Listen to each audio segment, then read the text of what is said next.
Hello friends, welcome back to study mania. इस video में हम लोग ज्ञान धारा पब्लिकेशन का बिहार दरोगा प्री के लिए जो बुक आया है वॉल्यूम 1 उसके प्रैक्टिस सेट नंबर 4 को डिस्कस करने वाले हैं। और पिछले वीडियो में हम लोगों ने प्रैक्टिस सेट नंबर 3 तक ऑलरेडी डिस्कस कर लिया है। अगर आप लोग पिछले वीडियो को नहीं देखे हैं तो जा करके डिस्क्रिप्शन बॉक्स में लिंक दिया हुआ है, वहाँ से आप लोग देख सकते हैं। शुरू करते हैं। पहला क्वेश्चन है, निम्नलिखित में से किस राज्य में T shield cyber security lab का उद्घाटन किया गया है? तो T shield cyber security lab का उद्घाटन तेलंगाना में किया गया है। ऑप्शन सी हमारा राइट आंसर है। और साथ ही याद रखेंगे कि इसका मुख्य उद्देश्य जो है साइबर अपराधों से निपटने के लिए पुलिस अधिकारी को प्रशिक्षण देना है। नेक्स्ट है, अगला क्वेश्चन है कि आरबीआई के एक रिपोर्ट के अनुसार परियोजनाओं हेतु फंड आकर्षित करने के मामलों में कौन सा राज्य देश भर में प्रथम स्थान पर है? तो परियोजना के लिए जो है फंड आकर्षित करने का मामले में प्रथम स्थान पर हो जाएगा उत्तर प्रदेश हो जाएगा। ऑप्शन सी हमारा राइट आंसर है। नेक्स्ट है, अगला क्वेश्चन है क्वेश्चन नंबर 3। तीसरा क्वेश्चन है कि निम्नलिखित में से किस शहर में 18वां प्रवासी भारतीय दिवस सम्मेलन को आयोजित किया गया है? तो 18वां प्रवासी भारतीय दिवस सम्मेलन को जो आयोजित किया गया है इसका आयोजन किया गया है उड़ीसा के भुवनेश्वर में। ऑप्शन बी हमारा राइट आंसर है। और इसका आयोजन जो है 8 जनवरी से 10 जनवरी 2025 तक किया गया था। और इसका थीम हो जाएगा विकसित भारत में प्रवासी भारतीय का योगदान। प्रवासी भारतीय दिवस जो है महात्मा गांधी के 9 जनवरी 1915 को दक्षिण अफ्रीका से भारत वापस आने के याद में मनाया जाता है। और प्रवासी भारतीय दिवस की शुरुआत जो है 2003 में की गई थी। तो इसको भी याद रखेंगे कि प्रवासी भारतीय दिवस मनाने का जो शुरुआत किया गया था यह 2003 में शुरू किया गया था। और प्रवासी भारतीय दिवस प्रत्येक वर्ष 9 जनवरी को मनाया जाता है। नेक्स्ट है, अगला क्वेश्चन है कि राष्ट्रीय पंचायत पुरस्कार 2024 के तहत सर्वश्रेष्ठ ग्राम पंचायत मान्याचिवाड़ी पंचायत को मिला है और यह किस राज्य में से संबंधित है? तो मान्याचिवाड़ी जो है यह महाराष्ट्र से संबंधित है। ऑप्शन ए हमारा राइट आंसर है। और इस पुरस्कार के तहत जो है सर्वश्रेष्ठ ब्लॉक पंचायत का पुरस्कार दिया गया है छतरपुर जिला गंजम को मिला है और यह उड़ीसा में स्थित है। वहीं सर्वश्रेष्ठ जिला पंचायत का जो पुरस्कार मिला है यह त्रिपुरा राज्य से संबंधित है, गोमती पंचायत को दिया गया है। नेक्स्ट है, अगला क्वेश्चन देखते हैं क्वेश्चन नंबर 5। पांचवा क्वेश्चन है, हाल ही में न्यू कैलेडोनिया ने किस देश के भीतर एक नया राज्य बनाने के लिए समझौता किया है? तो न्यू कैलेडोनिया ने फ्रांस के साथ देश के भीतर एक नया राज्य बनाने के लिए समझौता किया है। तो ऑप्शन हमारा बी हो जाएगा, फ्रांस हो जाएगा। और न्यू कैलेडोनिया जो है प्रशांत महासागर में स्थित है और न्यू कैलेडोनिया पर जो है 1853 में फ्रांस ने अधिकार कर लिया था। न्यू कैलेडोनिया अब फ्रांसीसी गणराज्य का नया राज्य बन गया है। नेक्स्ट है, अगला क्वेश्चन है कि भारत ने 1 जुलाई 2025 को पहली आसियान भारत क्रूज वार्ता का आयोजन कहाँ किया गया था? तो भारत के द्वारा जो है 1 जुलाई 2025 को पहली आसियान भारत क्रूज वार्ता का आयोजन जो किया गया था यह किया गया था चेन्नई में। तो ऑप्शन सी हमारा चेन्नई हो जाएगा। और इसका उद्देश्य है क्षेत्रीय संपर्क और पर्यटन को बढ़ावा देना। नेक्स्ट है, अगला क्वेश्चन देखते हैं क्वेश्चन नंबर 7। सातवां क्वेश्चन है कि प्रवासी श्रमिकों के बच्चों को स्कूलों और आंगनबाड़ियों में दाखिला दिलाने के लिए केरल सरकार द्वारा निम्न में से कौन सी योजना शुरू की गई है? तो केरल सरकार के द्वारा शुरू किया गया है ज्योति योजना। ऑप्शन ए हमारा राइट आंसर है। नेक्स्ट है, अगला क्वेश्चन है क्वेश्चन नंबर 8। देखिए, सक्षम ऐप के बारे में दिया गया है कि सक्षम ऐप किस संस्था के द्वारा जारी किया गया है? तो सक्षम ऐप जो है यह जारी किया गया है भारत निर्वाचन आयोग के द्वारा। ऑप्शन सी हमारा राइट आंसर है। और यह ऐप जो है 85 वर्ष से अधिक उम्र के व्यक्तियों और 40% विकलांग व्यक्तियों के लिए घर से मतदान की सुविधा प्रदान करने हेतु लॉन्च किया गया है। साथ ही याद करेंगे, एक है सचेत ऐप। तो सचेत ऐप जो है यह राष्ट्रीय आपदा प्रबंधन प्राधिकरण के द्वारा जारी किया गया है। एक है सारथी 2.0। तो सारथी 2.0 जो है यह जारी किया गया है सेबी के द्वारा। और एक है संभव ऐप। तो संभव ऐप जो है इंडियन आर्मी के द्वारा जारी किया गया है। नेक्स्ट है, अगला क्वेश्चन है क्वेश्चन नंबर 9 नंबर क्वेश्चन है कि हाल ही में वैश्विक आतंकवाद सूचकांक 2025 किसके द्वारा जारी किया गया है? तो हाल ही में वैश्विक आतंकवाद सूचकांक 2025 जो है institute of economics and peace के द्वारा जारी किया गया है। ऑप्शन ए हो जाएगा हमारा, institute of economic and peace हो जाएगा। साथ ही याद रखेंगे कि वैश्विक भुखमरी सूचकांक जो आया है 2024 इसमें वेल्टर हंगर हिल्फ जो है यह संस्था के द्वारा जारी किया गया है और भारत का स्थान 105वां है। वहीं वैश्विक नवाचार सूचकांक 2025 जो आया है विपो के द्वारा जारी किया गया है और भारत का स्थान इसमें 38वां है। और साथ ही याद रखेंगे कि ग्लोबल फायर पावर सूचकांक जो है 2025 इसमें भारत का स्थान 4था हो जाएगा। और विश्व प्रेस स्वतंत्रता सूचकांक जो है 2025 इसमें भारत का स्थान 151वां है। नेक्स्ट है, अगला क्वेश्चन है कि हाल ही में इंदिरा गांधी परमाणु अनुसंधान केंद्र यानी IGCR के निदेशक के रूप में किन्हें नियुक्त किया गया है? तो इंदिरा गांधी परमाणु अनुसंधान केंद्र के निदेशक के रूप में नियुक्त किया गया है और यह किया गया है चंद्रशेखर गौरीनाथ करहाडकर को। याद रखेंगे कि चंद्रशेखर गौरीनाथ करहाडकर जो है इनको इंदिरा गांधी परमाणु अनुसंधान यानी IGCR के निदेशक के रूप में नियुक्त किया गया है। तो ऑप्शन हमारा इसमें ऑप्शन डी हो जाएगा, चंद्रशेखर गौरीनाथ करहाडकर। साथ ही याद रखेंगे कि IGCR जो है इसका फुल फॉर्म हो जाएगा Indira Gandhi centre for atomic research और इसका स्थापना किया गया था 1971 में। नेक्स्ट है अगला क्वेश्चन देखते हैं, क्वेश्चन नंबर 11 नंबर क्वेश्चन है कि हाल ही में पैरा ओलंपिक खेलों में 2 स्वर्ण पदक जीतने वाली पहली भारतीय महिला कौन बनी है? तो हाल ही में पैरा ओलंपिक खेलों में 2 स्वर्ण पदक जीतने वाली पहली भारतीय महिला जो हो जाएंगी यह अवनी लेखरा हो जाएंगी। ऑप्शन सी हमारा राइट आंसर है। और अवनी लेखरा ने जो पदक जीता है टोक्यो 2020 में 1 गोल्ड और 1 ब्रॉन्ज जीता है और पेरिस 2024 में 1 गोल्ड जीता है। नेक्स्ट है अगला क्वेश्चन है क्वेश्चन नंबर 12 नंबर क्वेश्चन है कि हाल ही में किसने वर्ष 2022-23 तथा 2023-24 के लिए परफॉर्मेंस ग्रेडिंग इंडेक्स यानी PGI 2.0 रिपोर्ट जारी किया है? तो यह जो जारी किया गया है यह शिक्षा मंत्रालय के द्वारा जारी किया गया है। ऑप्शन बी हमारा राइट आंसर हो जाएगा। नेक्स्ट है अगला क्वेश्चन है कि हाल ही में किस देश में HIV रोगियों में 500% वृद्धि के कारण राष्ट्रीय सार्वजनिक स्वास्थ्य आपातकाल की घोषणा की गई है? तो यह घोषणा किया गया है फिलीपींस के द्वारा। याद रखेंगे कि फिलीपींस में HIV रोगियों के 500% वृद्धि के कारण बाद जो है राष्ट्रीय स्वास्थ्य आपातकाल घोषित किया गया है। नेक्स्ट है अगला क्वेश्चन है क्वेश्चन नंबर 14 नंबर क्वेश्चन है कि भारत जो है चंद्रयान 5 के क्रियान्वयन में किस देश की अंतरिक्ष एजेंसी का सहयोग ले रहा है? तो यह हो जाएगा जापान। देखिए भारत जो है चंद्रयान 5 मिशन को जापान की अंतरिक्ष एजेंसी जो है जाक्सा के सहयोग से क्रियान्वयन कर रहा है और चंद्रयान 4 मिशन 2027 तक लॉन्च करने का लक्ष्य रखा गया। देखिए जो चंद्रयान 1 था इसको 2008 में लॉन्च किया गया था, उसके बाद चंद्रयान 2 को जो है 2019 में लॉन्च किया गया था, चंद्रयान 3 जो है इसको 2023 में लॉन्च किया गया था, चंद्रयान 4 जो है इसको 2027 में लॉन्च किया जाएगा और एक है चंद्रयान मिशन 5 जो है 2040 में लॉन्च किया जाएगा और इसमें मनुष्य को चांद पर लेके जाया जाएगा। नेक्स्ट है अगला क्वेश्चन देखते हैं, क्वेश्चन नंबर 15 है कि हाल ही में किस नदी की सफाई एवं उसकी जैव विविधता बढ़ाने के लिए गंभीर रूप से लुप्तप्राय रेड क्राउन्ड रूफ टर्टल को नदी में पुनः लाया गया है? तो यह हो जाएगा गंगा।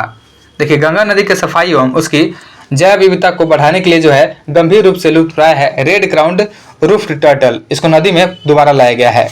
नेक्स्ट है अगला क्वेश्चन देखते हैं, क्वेश्चन नंबर 16 नंबर क्वेश्चन है कि 21 जून 2025 को मनाए गए अंतर्राष्ट्रीय योग दिवस की थीम निम्न में से क्या रखी गई है? तो 21 जून 2025 को मनाया गया है अंतर्राष्ट्रीय योग दिवस और इसका जो थीम रखा गया है yoga for one earth one health. Option D हमारा राइट आंसर है।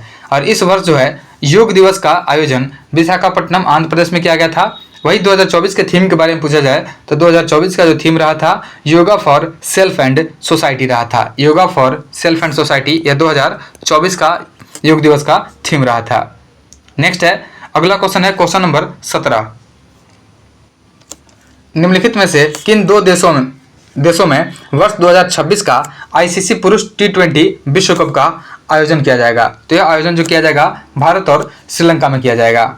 साथ ही याद रखेंगे कि ICC पुरुष T20 विश्व कप का आयोजन जो है ऑस्ट्रेलिया और न्यूजीलैंड में 2028 में किया जाएगा। वहीं 2027 में वनडे जो पुरुष एशिया कप होगा, वनडे पुरुष एशिया कप यह बांग्लादेश में होगा। नेक्स्ट है अगला क्वेश्चन देखते हैं, क्वेश्चन नंबर 18। निम्नलिखित में से किस देश की महिला कबड्डी टीम ने एशियाई महिला कबड्डी चैंपियनशिप 2025 का खिताब जीता है? तो यह हो जाएगा भारत। याद रखेंगे कि भारतीय महिला कबड्डी टीम ने ईरान को हरा करके अपना 5वां एशियाई महिला कबड्डी चैंपियंस का खिताब जीता है और इसका आयोजन तेहरान ईरान में किया गया था और भारत ने मालदीव को हरा करके साबा महिला चैंपियनशिप 2025 भी जीता है। और साथ ही याद रखेंगे कि भारत ने थाईलैंड में आयोजित 2025 पैरा तीरंदाजी एशिया कप में 6 स्वर्ण जीत करके शीर्ष स्थान प्राप्त किया है। नेक्स्ट है अगला क्वेश्चन देखते हैं, क्वेश्चन नंबर 19। देखिए 19 नंबर क्वेश्चन है कि अक्टूबर 2024 में आए तूफान का नाम हो जाएगा दाना। इससे प्रभावित क्षेत्र रहा है। तो दाना तूफान से प्रभावित क्षेत्र जो है यह हो जाएगा ओडिशा एवं पश्चिम बंगाल हो जाएगा। ऑप्शन डी हमारा राइट आंसर हो जाएगा। नेक्स्ट है अगला क्वेश्चन है क्वेश्चन नंबर 20। हाल ही में आयोजित 12वीं पुरुष एशिया कप हॉकी चैंपियनशिप 2025 का शुभंकर है। तो 12वीं पुरुष एशिया कप हॉकी चैंपियनशिप 2025 का जो शुभंकर हो जाएगा यह हो जाएगा चांद। ऑप्शन डी हमारा राइट आंसर हो जाएगा। देखिए 17 अगस्त 2025 को बिहार के मुख्यमंत्री नीतीश कुमार ने राजगीर में होने वाले 12वीं पुरुष एशिया कप हॉकी चैंपियनशिप 2025 के लिए लोगो जो है शुभंकर, चांद और ट्रॉफी का अनावरण किया है। और यह टूर्नामेंट 29 अगस्त 2025 यानी राष्ट्रीय खेल दिवस और मेजर ध्यानचंद की जयंती से 7 सितंबर 2025 तक राजगीर के अत्याधुनिक अंतर्राष्ट्रीय हॉकी स्टेडियम में हुआ था। नेक्स्ट है अगला क्वेश्चन देखते हैं। क्वेश्चन नंबर 21 है कि मुख्यमंत्री प्रतिज्ञा योजना में स्नातक पास युवाओं को इंटर्नशिप के लिए कितनी राशि दी जाएगी? तो यह राशि दिया जाएगा 6,000 रुपये। याद रखेंगे कि मुख्यमंत्री प्रतिज्ञा योजना के तहत स्नातक पास युवाओं को इंटर्नशिप के लिए 6,000 रुपये की राशि दी जाएगी। और मुख्यमंत्री प्रतिज्ञा योजना को बिहार सरकार की कैबिनेट ने मंजूरी दिया है। इसके लिए लाभार्थियों की आयु सीमा जो है 18 से 28 वर्ष तक एवं पात्रता जो है 12वीं पास या ITI या डिप्लोमा या स्नातकोत्तर होना चाहिए। नेक्स्ट है अगला क्वेश्चन है क्वेश्चन नंबर 22। हल की आकृति वाले मिट्टी के खिलौने सिंधु सभ्यता के किस पुरास्थल से प्राप्त किए गए थे? तो हल की आकृति वाले मिट्टी के जो खिलौने हैं सिंधु सभ्यता के बनावली पुरास्थल से प्राप्त किए गए थे। ऑप्शन हमारा बी हो जाएगा बनावली। देखिए जो हड़प्पा से प्राप्त हुए थे उसमें कब्रिस्तान R37 था, सावधान पेटिका था, शंख का बना हुआ बैल था, स्त्री के गर्भ से निकला हुआ पौधा था। उसके बाद साथ ही गेहूं और जौ भी मिले थे। ये सभी हड़प्पा से मिले थे। चौंदुड़ों की बात करते हैं तो चौंदुड़ से अलंकृत हाथी मिला था, लिपस्टिक मिला था, 4 पहियों वाला गाड़ी मिला था। बनावली से हल की आकृति वाले मिट्टी के खिलौने मिले थे। वहीं कालीबंगा से आयताकार 7 अग्नि वेदिकाएं मिली थी। जुते हुए खेतों के साक्ष्य मिले थे। मोहनजोदड़ो से बृहद स्नानागार, मातृ देवी की मूर्ति, काश्य की नर्तकी की मूर्ति, राजमुद्रक मिले हुए थे। लोथल से जो है बंदरगाह, धान और बाजरे का भी साक्ष्य मिला था। लोथल से फारस की मोहर मिली थी। यह सभी जो है अलग अलग जगहों से अलग अलग प्रकार की चीजें मिली थी। नेक्स्ट है अगला क्वेश्चन है क्वेश्चन नंबर 23 है। सूची 1 और 2 में मिलान करना है तथा नीचे दिए गए कूट की सहायता से उत्तर देना है। देखिए सूची 1 दिया गया है और सूची 2 दिया गया है। तो बताना है कि कौन सा किससे संबंधित है। सबसे पहले दिया हुआ इसमें अशोक। तो अशोक का जो नाम हो जाएगा देवनाम प्रिय था, तो इसका मिलान जो हो जाएगा 2 हो जाएगा। उसके बाद है समुद्रगुप्त। तो समुद्रगुप्त का जो नाम था अश्वमेध पराक्रम था। यह इसका मिलान जो हो जाएगा 1 हो जाएगा।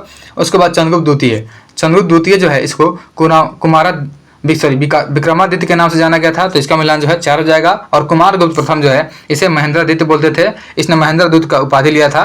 तो हो जाएगा 3 हो जाएगा। आंसर की बात करते हैं तो हमारा आंसर जो हो जाएगा यह हो जाएगा 2 1 4 3। देखिए 2 1 4 3 हमारा राइट आंसर हो जाएगा। 2 1 4 3 ऑप्शन सी में है। ऑप्शन सी हमारा राइट आंसर है।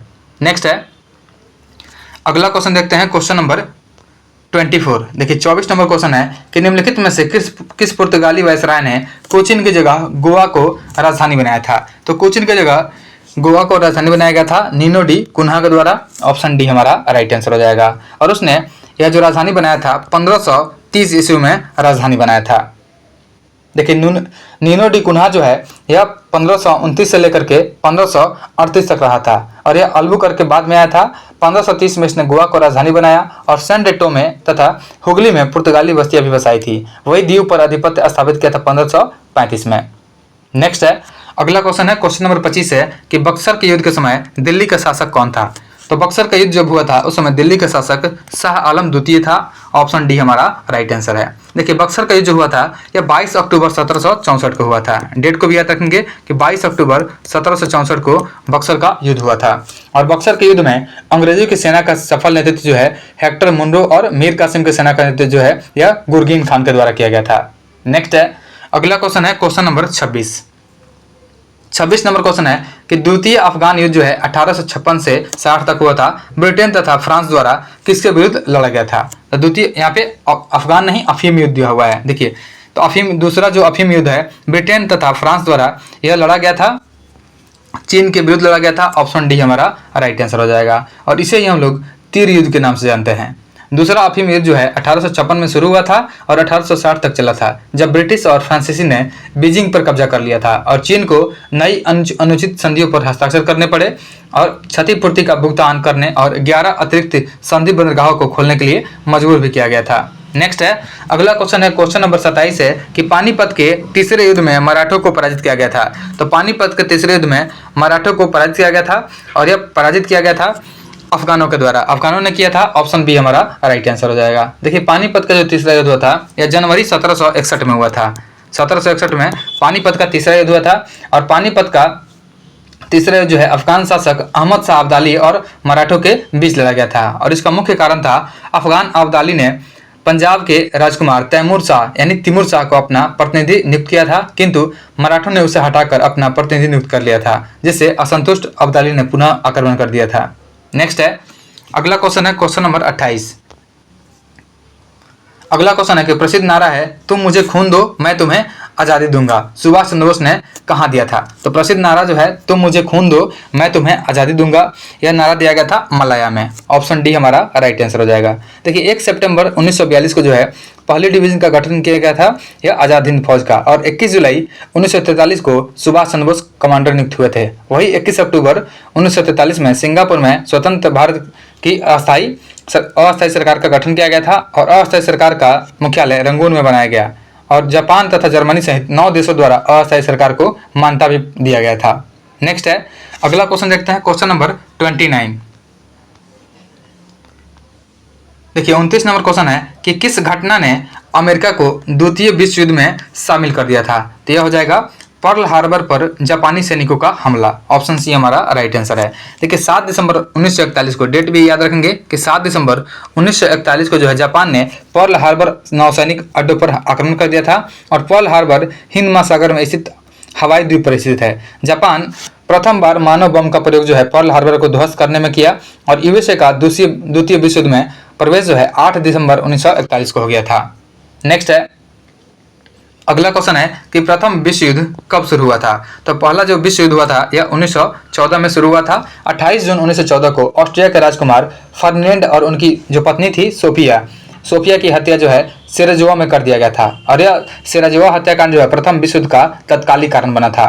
28 जुलाई 1914 को प्रथम विश्व युद्ध की शुरुआत हुई और 11 नवंबर 1918 को प्रथम विश्व युद्ध का अंत हुआ था।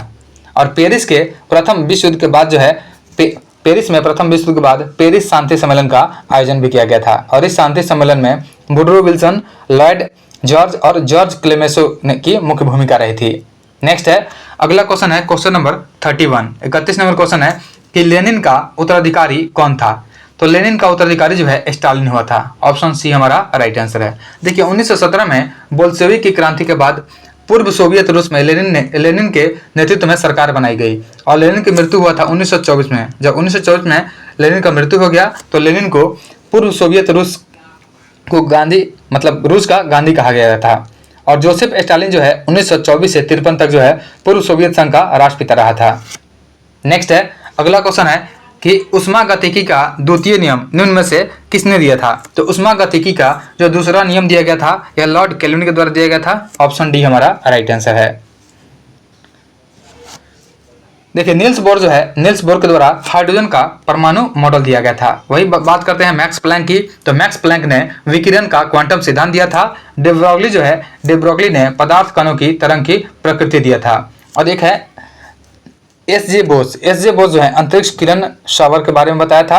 एस एन बोस जो है क्वांटम सांख्यिकी के बारे में बताए थे और जगदीश चंद्र बोस जो है यह अति लघु रेडियो तरंग के बारे में आविष्कार किए थे। नेक्स्ट है, अगला क्वेश्चन है कि उष्मागतिकी का प्रथम नियम आधारित है। तो उष्मागतिकी का प्रथम नियम जो है यह आधारित है ऊर्जा के संरक्षण से संबंधित है। ऑप्शन बी हमारा राइट आंसर हो जाएगा। नेक्स्ट है, अगला क्वेश्चन है क्वेश्चन नंबर 34। देखिए 34 नंबर क्वेश्चन है कि जब ध्वनि तरंग एक माध्यम से दूसरे माध्यम में जाती है तो वह राशि जो अपवर्तित रहती है वह है। तो यह हो जाएगा आवृत्ति। यानी जब ध्वनि तरंग जो है एक माध्यम से दूसरे माध्यम में जाती है तो आवृत्ति जो होती है यह अपरिवर्तित रहती है। तो ऑप्शन सी हमारा राइट आंसर हो जाएगा। नेक्स्ट है, अगला क्वेश्चन देखते हैं क्वेश्चन नंबर 35। अपचाई यानी स्टेप डाउन ट्रांसफार्मर में कौन सी राशि घटती है। तो स्टेप डाउन जो ट्रांसफार्मर होता है पूछा गया कौन सी राशि घटती है। तो इसमें वोल्टेज जो होता है घट जाता है। ऑप्शन डी हमारा राइट आंसर हो जाएगा।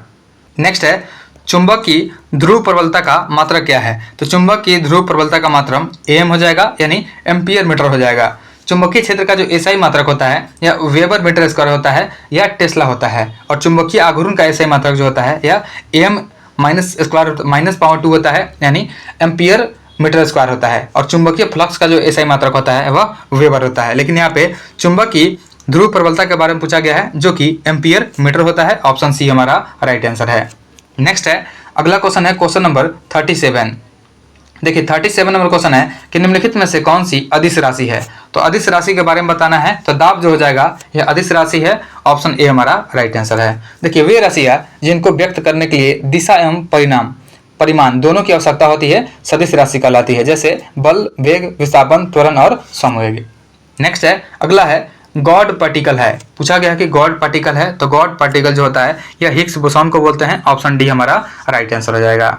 नेक्स्ट है, अगला क्वेश्चन है क्वेश्चन नंबर 39। परमाणु की त्रिज्या का प्रयोग किसे मापने के लिए किया जाता है। तो परमाणु की त्रिज्या का जो प्रयोग किया जाता है यह परमाणुविक आकार को मापने के लिए होता है। ऑप्शन सी हमारा राइट आंसर हो जाएगा। नेक्स्ट है, अगला क्वेश्चन है क्वेश्चन नंबर 40 नंबर क्वेश्चन है कि यदि एल्यूमिनियम की संयोजकता जो है 3 ऑक्सीजन की संयोजकता, एल्यूमिनियम की संयोजकता 3 ऑक्सीजन की संयोजकता जो है 2, तो एल्यूमिनियम ऑक्साइड का रासायनिक सूत्र क्या हो जाएगा। तो एल्यूमिनियम ऑक्साइड का सूत्र हो जाएगा Al2O3 हो जाएगा। ऑप्शन डी हमारा राइट आंसर है। नेक्स्ट है, अगला क्वेश्चन है क्वेश्चन नंबर 41। आधुनिक आवर्त सारणी के समूह का नाम बताएं जिसमें सभी तत्व गैस है। सभी तत्व गैस, यह हो जाएगा समूह 18। देखिए समूह 18 जो है आधुनिक आवर्त सारणी का समूह जो 18 है, इसके सभी तत्व गैस हैं। और आधुनिक आवर्त सारणी में समूह 18 को उत्कृष्ट गैस समूह या अक्रिय गैस समूह कहा जाता है। देखिए समूह 18 के सभी तत्व जो है गैसीय अवस्था में होते हैं और रासायनिक रूप से निष्क्रिय भी होते हैं। इसका अर्थ होता है वे बहुत कम यौगिक बनाते हैं। नेक्स्ट है, अगला क्वेश्चन है क्वेश्चन नंबर 42। देखिए 42 नंबर क्वेश्चन है कि क्वथनांक जल रिएक्टर और दाब जल रिएक्टर डैश के प्रकार हैं। तो क्वथनांक जल रिएक्टर और दाब जल रिएक्टर जो होते हैं यह परमाणु रिएक्टर के प्रकार होते हैं। ऑप्शन सी हमारा राइट आंसर हो जाएगा। और ये दोनों रिएक्टर जो हैं परमाणु ऊर्जा संयंत्रों में बिजली उत्पादन के लिए उपयोग किए जाते हैं, जहां वे परमाणु विखंडन को नियंत्रित श्रृंखला प्रक्रियाओं के माध्यम से गर्मी उत्पन्न करते हैं। नेक्स्ट है, निम्नलिखित में से कौन सा लवण अम्लीय है। बोला गया कि कौन सा लवण जो है अम्लीय है, तो यह हो जाएगा मैग्नीशियम सल्फेट। ऑप्शन डी हमारा राइट आंसर है। मैग्नीशियम सल्फेट जो होता है MgSO4, इसका जो फॉर्मूला होता है यह होता है MgSO4 होता है। एक दुर्बल क्षार और प्रबल अम्ल होता है, इसलिए इसे अम्लीय कहा जाता है। नेक्स्ट है, अगला क्वेश्चन है क्वेश्चन नंबर 44।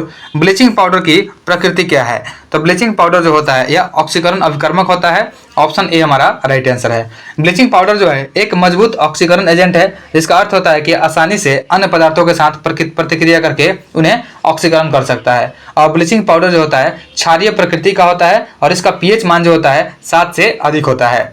नेक्स्ट है, अगला क्वेश्चन देखते हैं क्वेश्चन नंबर 45।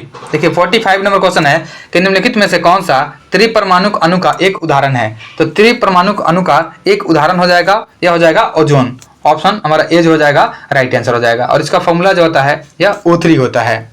नेक्स्ट है, अगला है कि अनिषेचक जनन जो होता है क्रिया में क्या होता है। तो अनिषेचक जनन जो होता है इस क्रिया में बिना निषेचन के अंडे में विदलन होता है। तो ऑप्शन जो हो जाएगा सी हमारा राइट आंसर हो जाएगा। अनिषेचक जनन जो होता है एक प्रकार का अलैंगिक प्रजनन है, इसमें बिना निषेचन के अंडे में भ्रूण का विकास होता है।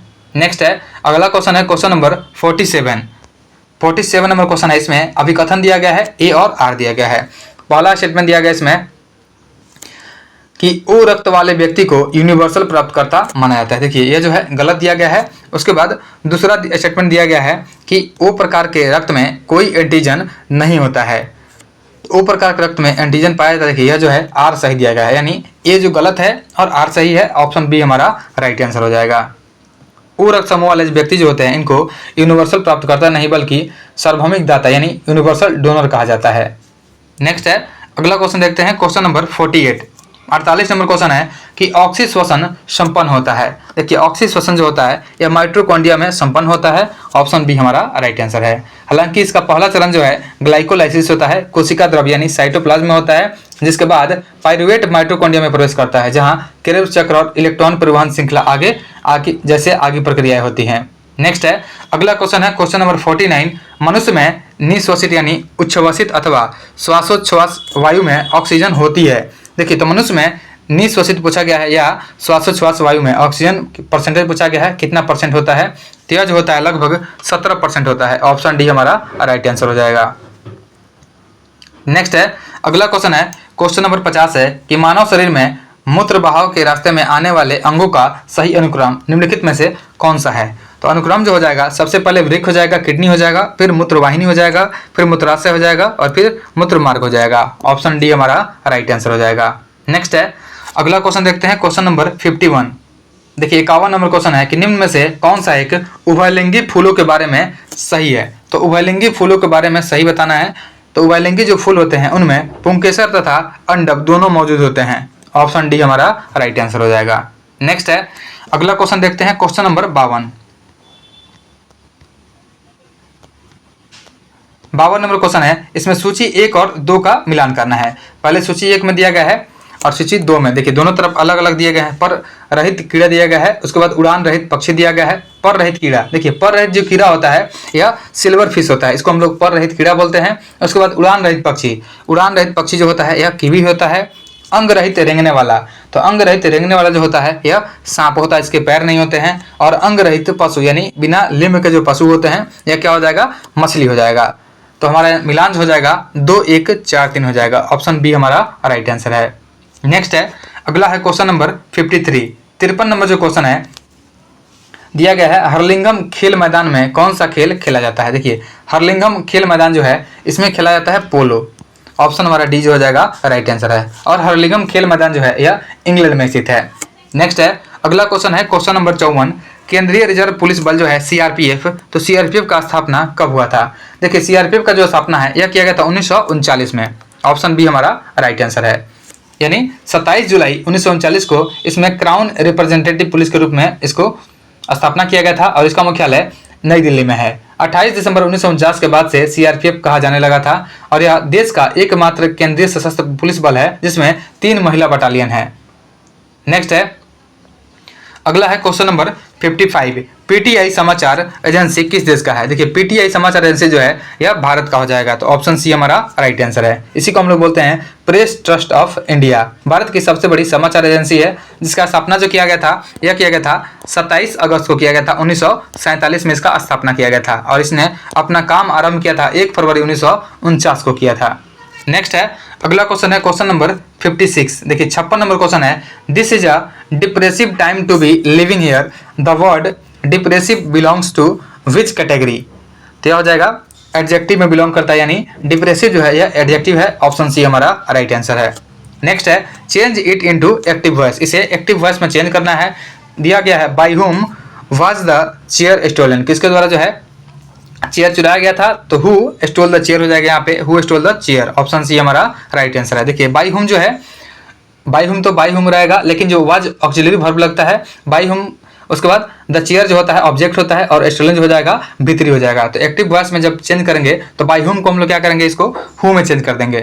तो यह हु में चेंज हो जाएगा और वाज स्टोलन जो है यह स्टोल में चेंज हो जाएगा। इस प्रकार जो सेंटेंस बनेगा हु स्टोल द चेयर हो जाएगा। नेक्स्ट है, अगला क्वेश्चन है क्वेश्चन नंबर 58। 58 नंबर क्वेश्चन दिया गया है, change the sentence into indirect speech. Indirect speech में इसको चेंज करना है। सेंटेंस दिया गया है, the captain said alas our foes are very strong. तो इसका जो हमारा आंसर हो जाएगा यह हो जाएगा, the captain exclaimed with sorrow that their foes were very strong. Option C हमारा राइट आंसर आ जाएगा। नेक्स्ट है, अगला क्वेश्चन है क्वेश्चन नंबर 59। देखिए 59 नंबर क्वेश्चन है कि इनमें से किस समूह में सभी शब्द शुद्ध लिखे गए हैं। तो सभी शब्द जो है शुद्ध लिखे गए हैं, इसमें चूज करना है। तो हो जाएगा प्रकृति हो जाएगा, पुनर्जन्म हो जाएगा, वर्षना हो जाएगा और बलिष्ठ हो जाएगा। ऑप्शन सी हमारा राइट आंसर है। नेक्स्ट है, किस शब्द में संज्ञा से विशेषण नहीं बना है। तो संज्ञा से विशेषण नहीं बना है, इसको चूज करना है। देखिए गरीबी जो है यह संज्ञा से विशेषण नहीं बना है। ऑप्शन बी हमारा राइट आंसर हो जाएगा। गरीबी जो होता है भाववाचक संज्ञा से यह गरीब बनता है, विशेषण शब्द बना होता है। तो यहाँ पे गरीब कहीं नहीं लिखा गया है, तो इसलिए ऑप्शन बी हमारा राइट आंसर है। नेक्स्ट है, अगला क्वेश्चन है 61। सोना, धतूरा, गेहूं, पलाश अनेकार्थ शब्द के लिए निम्नलिखित में से एक शब्द क्या हो जाएगा। तो इसके लिए जो हो जाएगा एक शब्द कनक हो जाएगा। देखिए कनक के अनेक शब्द होते हैं, जैसे गेहूं, धतूरा, सोना, पलाश, खजूर, ये सभी कनक के अर्थ होते हैं। तो इसका जो आंसर हो जाएगा हमारा ऑप्शन सी हमारा राइट आंसर है। नेक्स्ट है, अगला क्वेश्चन देखते हैं क्वेश्चन नंबर 62। देखिए 62 नंबर क्वेश्चन है, प्रेतशिला पहाड़ी का संबंध है। तो प्रेतशिला पहाड़ी का जो संबंध हो जाएगा यह गया जिले से हो जाएगा। ऑप्शन बी हमारा राइट आंसर है। देखिए गया जिले में स्थित है प्रेतशिला पहाड़ी, रामशिला, उसके बाद जेठियन पहाड़ी, ब्रह्मयोनी पहाड़ी, महेर पहाड़ी, रानीदीत, ये सभी जो है गया जी में स्थित है। नेक्स्ट है निम्नलिखित में से किस जिला की सीमा अंतर्राष्ट्रीय सीमा नहीं बनाती है। तो यह हो जाएगा, पूछा गया अंतर्राष्ट्रीय सीमा नहीं बनाती है, तो अंतर्राष्ट्रीय सीमा जो है शिवहर नहीं बनाती है। बाकी जो है अररिया, पूर्वी चंपारण और मधुबनी यह सभी जो है नेपाल के साथ सटी हुई है, लेकिन शिवहर जो है यह नेपाल के साथ सटा हुआ नहीं है। तो ऑप्शन बी हमारा राइट आंसर हो जाएगा। नेक्स्ट है अगला क्वेश्चन है क्वेश्चन नंबर 64। देखिए 64 नंबर क्वेश्चन है कि बिहार में सर्वप्रथम नगर पालिका की स्थापना कहाँ की गई थी। तो बिहार में सबसे पहले नगर पालिका का जो स्थापना किया गया था यह किया गया था आरा में, और ये 1865 में किया गया था। इसका डेट भी याद रखेंगे कि 1865 में पहली बार जो है बिहार में आरा में नगर पालिका का स्थापना किया गया था 1865 में। और बिहार का पहला नगर निगम जो है पटना नगर निगम है, और इसका स्थापना 15 अगस्त 1952 को किया गया था। साथ ही याद रखेंगे कि बिहार में प्रथम दूरदर्शन प्रसारण केंद्र जो है 1978 में मुजफ्फरपुर में हुआ था, और बिहार का प्रथम मैथिली फिल्म जो हो जाएगा कन्यादान हो जाएगा। वहीं बिहार की प्रथम भोजपुरी फिल्म गंगा मैया तो है पियरी चढ़ाई हो जाएगा, और बिहार की प्रथम हिंदी फिल्म कल हमारा है। वही बिहार का प्रथम सिंचाई परियोजना सोन बहुउद्देशीय परियोजना जो कि 1874 में बनाया गया था। नेक्स्ट है अगला क्वेश्चन है कि निम्नलिखित में से कौन आरबीआई का मात्रात्मक ऋण नियंत्रण उपकरण नहीं है। तो नहीं है पूछा गया, यह हो जाएगा मार्जिन आवश्यकता है। बाकी जो है बीआर होता है, बैंक रेट होता है, रेपो रेट होता है, यह सभी होता है। तो ऑप्शन सी इसमें नहीं होगा। अगला क्वेश्चन है कि वर्तमान में कितनी कंपनियों को महारत्न का दर्जा प्राप्त है। तो वर्तमान में पूछा गया कि कितनी कंपनियों को महारत्न का दर्जा मिला है। तो हो जाएंगी 14 कंपनियां हैं जिसे महारत्न का दर्जा मिला है। अक्टूबर 2024 के डाटा के अनुसार जो है इसमें शामिल है भेल है, सीआईएल है, आईयूसीएल है, एनटीपीसी, ओएनजीसी, सेल, उसके बाद BPCL, GAIL, HPCL, power grid, PFCL, RECL, oil India वाला है, और एक एचएएल। ये 14 जो है इन्हें महारत्न का दर्जा दिया गया है। नेक्स्ट है अगला क्वेश्चन है क्वेश्चन नंबर 67। 67 नंबर क्वेश्चन है लीड बैंक योजना का प्रमुख उद्देश्य है कि। तो लीड बैंक योजना जो है इसका प्रमुख उद्देश्य होता है प्रत्येक बैंक सघन विकास बैंक के लिए पृथक पृथक जिलों को अपनाए। ऑप्शन सी हमारा राइट आंसर हो जाएगा। देखिए लीड बैंक योजना जो है इसका संचालन भारतीय रिजर्व बैंक के द्वारा जो है 1969 में किया गया था। नेक्स्ट है अगला क्वेश्चन है कि विशेष आहरण अधिकार जो है एसडीआर में निम्नलिखित में से कौन सी मुद्रा शामिल नहीं है। तो देखिए एसडीआर में जो है भारतीय रुपया शामिल नहीं होता है। ऑप्शन सी हमारा राइट आंसर है। बाकी जो है चीनी रेनमिनबी, अमेरिकी डॉलर, जापानी येन, ये सभी जो है एसडीआर में शामिल है। नेक्स्ट है अगला क्वेश्चन है क्वेश्चन नंबर 69। 69 नंबर जो क्वेश्चन है लक्षित सार्वजनिक वितरण प्रणाली की शुरुआत किस वर्ष हुई थी। तो लक्षित सार्वजनिक वितरण प्रणाली की शुरुआत किया गया था, यह किया गया था 1997 में। ऑप्शन बी हमारा राइट आंसर हो जाएगा। देखिए एक है सार्वजनिक वितरण प्रणाली। तो सार्वजनिक वितरण प्रणाली जो है इसको शुरुआत जो किया गया था यह 1992 तक किया गया था। उसके बाद एक है अंत्योदय अन्न योजना जिसका शुरुआत 2000 ईस्वी में किया गया था। 2000 ईस्वी में अंत्योदय अन्न योजना और साथ ही अन्नपूर्णा योजना दोनों का शुरुआत किया गया था। और राष्ट्रीय खाद्य सुरक्षा अधिनियम जो है 2013 में शुरू किया गया था। नेक्स्ट है अगला है ऑपरेशन फ्लड। ऑपरेशन फ्लड का संबंध निम्नलिखित में से किससे है। तो ऑपरेशन फ्लड का जो संबंध हो जाएगा यह दूध के उत्पादन से हो जाएगा। ऑप्शन डी हमारा राइट आंसर है। और साथ ही याद रखेंगे कि ऑपरेशन फ्लड का उद्देश्य जो है दुग्ध उत्पादन को बढ़ावा देना है। और भारत में जो श्वेत क्रांति के जो जनक माने जाते हैं यह हो जाएंगे डॉक्टर वर्गीज कुरियन हो जाएंगे। नेक्स्ट है अगला क्वेश्चन है कि कौन सी नदी कर्क रेखा को 2 बार काटती है। तो कर्क रेखा को 2 बार काटती है, यह हो जाएगी माही नदी। देखिए माही नदी जो है मध्य प्रदेश के धार जिले में विंध्याचल पर्वत श्रेणी की अमरकंटक पहाड़ी के मेहद झील से निकलती है। नेक्स्ट है अगला क्वेश्चन है क्वेश्चन नंबर 72। 72 नंबर क्वेश्चन है कि निम्नलिखित राज्यों में से कौन सा राज्य नेपाल से अपनी सीमा नहीं बनाता है। पूछा गया कि नेपाल से अपनी सीमा नहीं बनाता है, तो यह हो जाएगा असम। ऑप्शन डी हमारा राइट आंसर है। नेपाल से जो सीमा बनाने वाले राज्य हैं उसमें शामिल होता है उत्तराखंड होता है, उत्तर प्रदेश, बिहार, पश्चिम बंगाल और सिक्किम होता है। और साथ ही याद रखेंगे कि भारत नेपाल के साथ जो है 1751 किलोमीटर की सीमा को साझा करता है। वहीं नेपाल के साथ जो बिहार का सीमा लगभग 729 किलोमीटर का है। और असम जो है अपनी सीमा भूटान और बांग्लादेश से साझा करता है। नेक्स्ट है मध्य हिमालय की सबसे लंबी श्रेणी है। तो मध्य हिमालय की सबसे लंबी श्रेणी पीर पंजाल श्रेणी हो जाएगी। ऑप्शन ए हमारा राइट आंसर है। देखिए जम्मू कश्मीर जो है इसमें स्थित है पीर पंजाल श्रेणी, हिमाचल प्रदेश में धौलाधर श्रेणी है, उत्तराखंड में मसूरी श्रेणी है और नेपाल में जो है महाभारत श्रेणी हो जाएगा। नेक्स्ट है, अगला है क्वेश्चन नंबर 74। 74 नंबर क्वेश्चन है कि निम्नलिखित नदियों में से कौन सी यमुना की बाएं तट की सहायक नदी है। तो यमुना की बाएं तट की सहायक नदी जो हो जाएगी, यह हो जाएगी हिंडन नदी हो जाएगी। देखिए हिंडन नदी जो है यमुना के बाएं तट की सहायक नदी है, जो कि यह शिवालिक क्षेत्र से निकलती है। नेक्स्ट है, अगला क्वेश्चन है क्वेश्चन नंबर 75। देखिए 75 नंबर जो क्वेश्चन है इसमें पूछा गया है किस मृदा का प्रयोग मकान निर्माण के प्रयोग में आने वाले ईंटों के निर्माण में किया जाता है। तो ईंटों के निर्माण में प्रयोग जो किया जाता है यह किया जाता है लेटराइट मृदा का। ऑप्शन बी हमारा राइट आंसर हो जाएगा, क्योंकि यह मिट्टी जो है सूखने पर बहुत कड़ी और पथरीली हो जाती है और यह साधारणतः जो है लाल भूरे रंग की होती है और मुख्य रूप से पश्चिमी घाट के पर्वतों के गिरिपथ क्षेत्रों में एक लंबी पट्टी के रूप में केरल, कर्नाटक, महाराष्ट्र, उड़ीसा के क्षेत्रों में पाई जाती है। नेक्स्ट है, अगला है कि भारत में उष्णकटिबंधीय सदाबहार वनस्पति का विकास नहीं हुआ है। पूछा गया कि नहीं हुआ है, तो यह हो जाएगा पश्चिमी घाट के पूर्वी ढालों पर नहीं हुआ है। ऑप्शन ए हमारा राइट आंसर हो जाएगा। नेक्स्ट है, अगला क्वेश्चन है क्वेश्चन नंबर 77। देखिए 77 नंबर क्वेश्चन है कि निम्नलिखित में से कौन संयुग्म जो है सुमेलित है। सही सुमेलित है पूछा गया है, यह हो जाएगा पामाडाबी। पामाडाबी जो हो जाएगा यह उड़ीसा में हो जाएगा। ऑप्शन डी हमारा राइट आंसर है। देखिए पामाडाबी जो है यह स्थानांतरण कृषि का एक प्रकार होता है जो कि उड़ीसा में होता है। देखिए इसमें दिया गया है कुमारी। कुमारी जो होता है यह होता है पश्चिमी घाट में, तो यह गलत दिया गया है। उसके बाद एक होता है पोडू। तो पोडू या इसको पोंडू बोलते हैं, यह जो होता है यह केरला में नहीं होता है, यह होता है आंध्र प्रदेश में। उसी तरह से पामलू जो होता है, पामलू झारखंड में नहीं, यह होता है मणिपुर में होता है पामलू। नेक्स्ट है, अगला है कि प्रमुख तांबा उत्पादक क्षेत्र मलाज खंड किस राज्य में स्थित है। तो मलाज खंड जो है प्रमुख तांबा उत्पादक क्षेत्र है और यह स्थित है मध्य प्रदेश में। ऑप्शन बी हमारा राइट आंसर हो जाएगा। नेक्स्ट है, अगला है क्वेश्चन नंबर 79। किस लौह इस्पात संयंत्र को जल विद्युत की प्राप्ति हीराकुंड परियोजना से होती है। तो हीराकुंड जल विद्युत परियोजना जो है, हीराकुंड परियोजना जो है वहां से जल विद्युत की जो प्राप्ति होती है यह होती है राउरकेला इस्पात संयंत्र को होती है। ऑप्शन सी हमारा राइट आंसर है। राउरकेला इस्पात संयंत्र का स्थापना जो है जर्मनी के सहयोग से 1959 में उड़ीसा के शंख एवं कोयल नदियों के संगम पर किया गया था।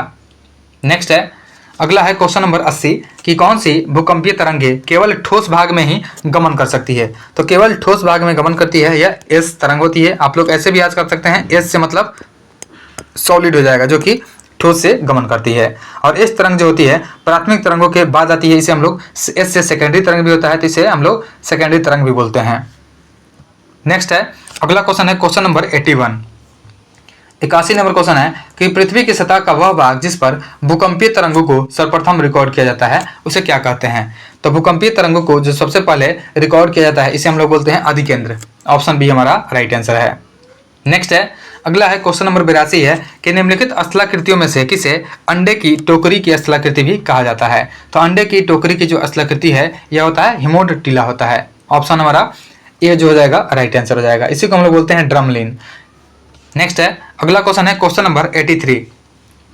निम्नलिखित में से किसका निर्माण पंचायती राज व्यवस्था के तहत हुआ है। तो पंचायती राज व्यवस्था के तहत जो निर्माण हुआ है यह ग्राम पंचायत का हुआ है। ऑप्शन बी हमारा राइट आंसर है। यह संविधान के भाग 9 के अंतर्गत अनुच्छेद 243 और 243 के क से लेकर के 243 के न तक पंचायत से संबंधित प्रावधानों का उल्लेख किया गया है। और बलवंत राय मेहता समिति का जो गठन किया गया था 1957 में किया गया था और इसने एक रिपोर्ट प्रस्तुत किया गया था जिसमें लोकतांत्रिक विकेंद्रीकरण की योजना प्रस्तुत की गई थी। नेक्स्ट है, अगला क्वेश्चन है क्वेश्चन नंबर 84 है भारतीय संविधान को संविधान सभा द्वारा अंगीकृत किया गया था। तो भारतीय संविधान को संविधान सभा के द्वारा 26 नवंबर 1949 को अंगीकृत किया गया था। ऑप्शन बी हमारा राइट आंसर है। नेक्स्ट है, भारतीय संविधान की 10वीं अनुसूची का संबंध है। तो भारतीय संविधान की 10वीं अनुसूची का संबंध हो जाएगा दल बदल विरोधी कानून से। ऑप्शन डी हमारा राइट आंसर है। इसे 52वें संविधान संशोधन अधिनियम 1985 के द्वारा जो है संविधान में जोड़ा गया था। नेक्स्ट है, अगला क्वेश्चन है क्वेश्चन नंबर 86 है सूचना का अधिकार अधिनियम कब से लागू हुआ है। तो सूचना का अधिकार अधिनियम जो है यह 12 अक्टूबर 2005 को लागू हुआ है और सूचना के अधिकार अधिनियम को संसद द्वारा पारित होने के बाद जो है 15 जून 2005 को तत्कालीन राष्ट्रपति डॉक्टर APJ अब्दुल कलाम के द्वारा स्वीकृति प्रदान की गई थी और 12 अक्टूबर 2005 से प्रभावी हुआ था। नेक्स्ट है, अगला क्वेश्चन देखते हैं क्वेश्चन नंबर 87। 87 नंबर क्वेश्चन है कि निम्न में से किस अनुच्छेद में पाकिस्तान से भारत आए लोगों के लिए नागरिकता के अधिकार का उल्लेख किया गया है। तो यह किया गया है अनुच्छेद 6 में किया गया है। साथ ही याद रखेंगे कि भारतीय संविधान का भाग 2 जो है, इसमें अनुच्छेद 5 से 11 तक नागरिकता संबंधी प्रावधान दिए गए हैं। जो आर्टिकल 5 है इसमें नागरिकता है, और आर्टिकल 6 जो है पाकिस्तान से जो भारत आए हैं उनके लिए है। आर्टिकल 7 में पाकिस्तान को प्रबोधन करने वाले कुछ व्यक्तियों के नागरिकता का अधिकार है, और आर्टिकल 8 में जो है पाकिस्तान भारत के बाहर रहने वाले भारतीय उद्भव के कुछ व्यक्तियों के नागरिकता के अधिकार हैं। नेक्स्ट है, अगला है कि निम्न में से किसका उत्साधन किया जा रहा है। यहाँ पे बोला गया है किसका उत्साधन किया जा रहा है, तो हो जाएगा विधान परिषद का हो जाएगा। ऑप्शन ए हमारा राइट आंसर है। देखिए संविधान का जो अनुच्छेद है 169, इसके अनुसार संसद विधि के द्वारा किसी राज्य में विधान परिषद का सृजन या उत्साधन कर सकती है। नेक्स्ट है, अगला क्वेश्चन है क्वेश्चन नंबर 89 कि निम्नलिखित में से किस अनुच्छेद में भारत का संविधान अस्पृश्यता और किसी भी रूप में इसके व्यवहार को समाप्त करता है। तो यह हो जाएगा अनुच्छेद 17 हो जाएगा। अनुच्छेद 17 में जो है अस्पृश्यता और इसके किसी भी रूप के व्यवहार को समाप्त करता है। ऑप्शन डी हमारा राइट आंसर है। और संविधान का भाग 3 जो है, इसमें अनुच्छेद 12 से 35 तक मौलिक अधिकार दिया गया है, और मौलिक अधिकार जो है यह अमेरिका से लिया गया है। वही संविधान का जो भाग 3 है, इसे मैग्ना कार्टा का भी संज्ञा दिया गया है।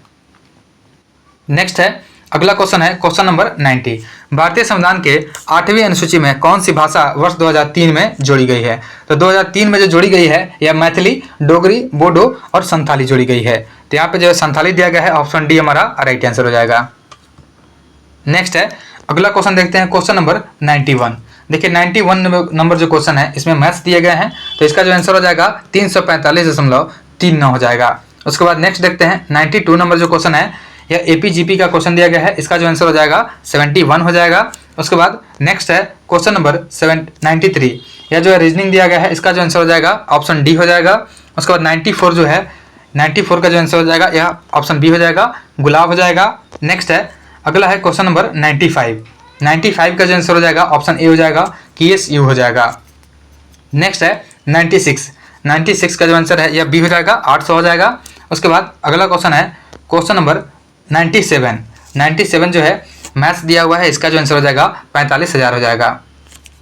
अगला क्वेश्चन देखते हैं क्वेश्चन नंबर 98।